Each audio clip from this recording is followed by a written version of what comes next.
Since making an impact with his first feature, The Witch, Robert Eggers has established himself as a filmmaker with a fascination for the past and creating films that depict the darker side of history. His characters often speak in old-timey dialogue, and that strangely becomes one way he pulls the audience in. Nosferatu's remake of the F.W. Murnau horror classic has been a long-time passion project of his, and you can definitely see how he's been building up to make this film.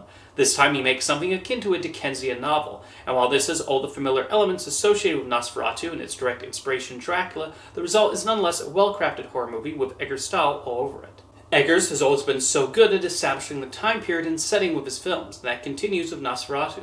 Like he's done with his other works, he embraces the world inhabited by the characters and gives this 19th century version of Germany his own feel different than what Murnau and Werner Herzog did with their versions. As mentioned before, there's more of a Charles Dickens feel, with the central characters having that sensibility to them to contrast from Count Orlok later on.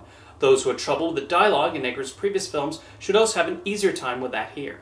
The advertising has kept Orlok largely hidden, which thankfully makes what he looks like a complete surprise. Whatever expectations are in one's head about his appearance will not even come close to matching what Bill Skarsgård is made up to look like. His voice and look suggest a certain theme here about the fear of invasion from a foreign country. While not necessarily scary, it's certainly memorable. The movie also emphasizes the plague aspect of the story, which feels like a response to the recent pandemic and the larger effect that had on everyone.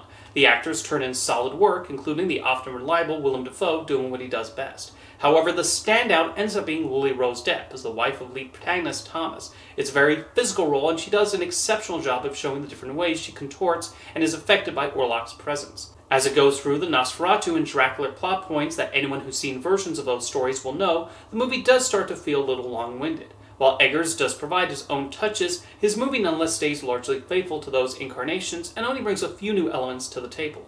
Thankfully, there are enough interesting and visually compelling scenes to retain one's interest. Nosferatu is another example of what makes Robert Eggers such an intriguing filmmaker, and how he has managed to develop his own identifiable style.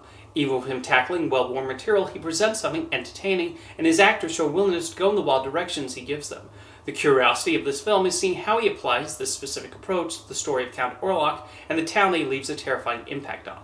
The visuals do pop, even in a world that's mostly in dark colors, and it manages to bring the viewer into the story and all the horrors presented here.